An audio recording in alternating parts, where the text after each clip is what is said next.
happening in Germany. It's happening all over, wherever you guys are living. Kasiafo, Akufo Addo yes akwana na wo fie obusu efie fono. Wo mpata dano, wo wabobon kwasia dan si Ghana. Mika se wo tinzongom no watu kwa kwatena brochire. Wo titemele, wo ti Ashanti region, wo ti Greater Accra. Una wo ti Mama Obi, Mokola, la Kashibi, hene baby Shatawale Bobra or not your own Nyansa. Shatawale a Nima boy, Stone boy a Nima boy, Akufo Addo a Nima boy. Now the president Shatawale today is a musician for Ghana. Shatawale today have a house, a beautiful house with a nice pool. Kwasia da so ton kwasia dan and I wouldn't kwasia fuachi. As a Ghana made it, as a Ghana made asphalt. Asphalt is happening in Ghana. Football pitches, ya bobo ani and entry, your goalkeeper. Now me that goal. You just go that bobo. You footballer sitting here. Now me bobo. Me nentri to chat, me nan when ya kuro.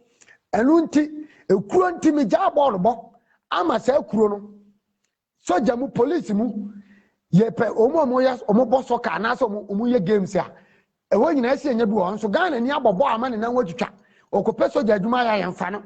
Okope police I am fano. Wa bra woni mbo no bo. What the football certificate na geko. And I will asia try and complete class 1. Masa, Jajimino, ya uncle school to ye buaban papa, ya respect aban papa, ye need Doma mechi, ye nim kwasia phobia to say Jonas echi, ye nim kwasia phobia to say freedom fighters echi, ye nim kwasia phobia to say first second to 40. Cause uncle school. We care. Listen to me. So what person with your wisdom? Listen. We care. You stupid motherfuckers. Idiot youth. Nonsense youth. You follow nonsense things. Then always Ghana, you become beggar. You want to become beggar for how many years? Go to school, change your life. You are insulting the person who is giving you advantage to go to school. Me sitting here was not going to university. I didn't go to university. I didn't go to some secondary school. And so me bobra so be o secondary school. Me bobra. Kasi me shame ma me nuamo for. Enya for man kwa yes. And an kwasia for me be won kwasia wo. And ye bre ye bre kwasia bre. And I made me di nyansa ne ma adwene. E bo me bra se nyansani. I don't beg any president because they're women. Now, baby, or was he in this year? Nobody was a beggar to them. Even if you beg, they don't care. If you beg NDC, they don't care. Your mama will tell you, say, can I really, I can't pay. Now, so, quasi like a can. On in a bush, I enjoy. But be a companies. Quasi like a can or catch a Ghana from. Your mama have any kind of money in her life. In his life. Kasia, in his life. Your mama was kebi answer catch a Ghana for the Ghana scarce. When Timia Quatam is can a Japadi or 1 5 Ghana for. We were drawn around. Some mean codinachi, Nakotwa Bamano. What Timino in any banner with this unquasa furniture. And Timu Quasia for Moody Matamano. Munko di Domamachi, Namun here for Becoswabre. Memeti, I will never struggle in my life. I tell you, me too kind. Me Bobby Brass somebody, me Ghana for me, yes, potatoes no.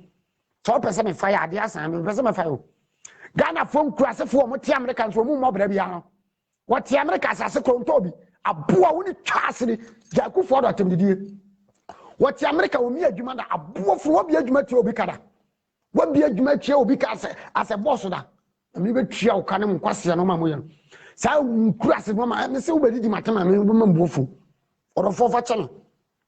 We have to educate Ghanaians youth. We have to educate the country we belong to for them to change their life. Nkurase for mani go nkurase no ma ohie ni banya sika tetimi ya scam in ska no discount Jimmy.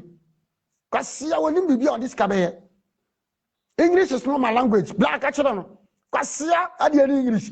Won se ma Jimmy tin na brofo so a. Awon kire nko a. What do brofo krom, what do broni krom? Fabrofo ye bibi, fabrofo share bibi, fabrofo copy bibi. What did Jimmy on social media? And do what? See, I mean, so any baby Timia. And I can't get to here for Buffalo. Go any Bankuni, any ba, and go pescata.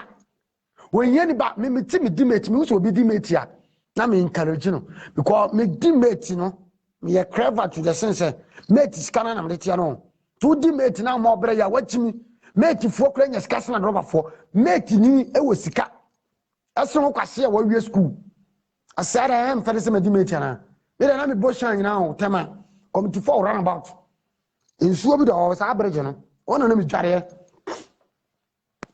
afem me start adwuma sika ba mo no na afem go dware shower site 1 come to 1 market go dware shower that time no 1 cedi afem na 1 cedi po 50 pesos to dware shower edu adwuma ma be di fresh ungu mi na me nam kroma oba bia hu mi na otwa me so remfom fine boy nso ade a tia ma edeti mi ko pesika sika na me tia no na wo tia no tu kwa wo ye ni ba na utro hia fom afo na so ko hu se abroche ye grass nko a uni twenu ase grass nko na ye se udi ye di uni ne wo se na ye grass nko an ka America ye fe ho ka se ko America na unse bi wo asa me se wo we mo bi aboa me na me medu America o na hwe se me mabusu ni mi wo te kire na ibusu ni bi na obekwa ho kire mu da samo se adwuma wo ma ye adwuma pesika me ye adwuma de adisika na bopra me ye adwuma disika na bi adwuma me mo akora na me nyan no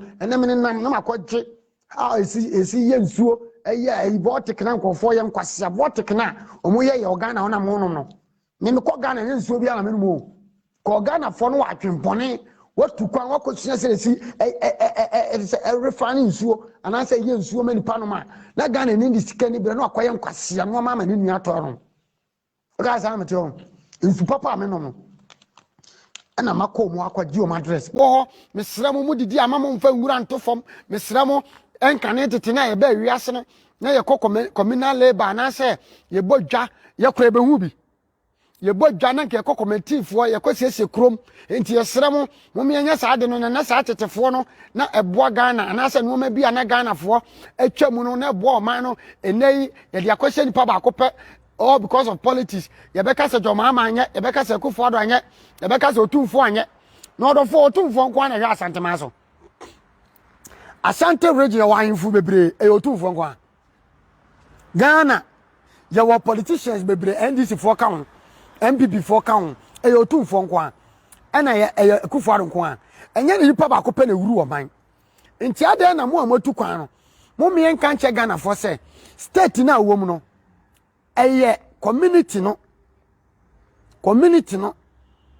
ena ama state na develop ansa na president so wo bibia ono so aba abaye na e de ate Ghana no ena mampanyina Akufo Addo akwaje bosia no de abayi kwan na Ghana ni a wote abrochire wo wakwa akofa engi wakwa akofa edisai wakwa akofa akwa yi container na wakwa yi nuoma guka akwa no so na wase wo krom kwan no na wakotena brochire na de mra ya adwuma wakotena brochire na obeka che Ghana fo se Ghana de ho ya fuom Ghana etan na Ghana ni nsusu a wagimie edi wachi ese kro na ono tim no ono ne firim ho ya fuom because Ghana ni mindset nyina ne se o abrochire fe ne kire Ghana ni kwan abrochire fa so ye fe mesamo she video no am kire Ghana ni no kwan abrochire fa so ye fe na Ghana ni ntia se efie ya metimu enye president dia eye nipa bi a wono anya sika ene odwene ye ene wo ma join a group efie we mi fie wura e different obi susu fie wura e different ene yesidan no anase nipa ba kokra na anya sika wasidan no watonton flat na ma nipa bia ene obi anya bi o yesidan no wi ani aton citizen esi yo muntie obroni atwene no ni yesi na flat ba ko bia waton na obi a woni fie na ntini pa be na wo mu ye 545 building esi wono obi a onyi one house obi a wo fie ba ko kwase ya bi gimi wase men ka brofo kwase aka se brofo em krom ka sa ho brofo na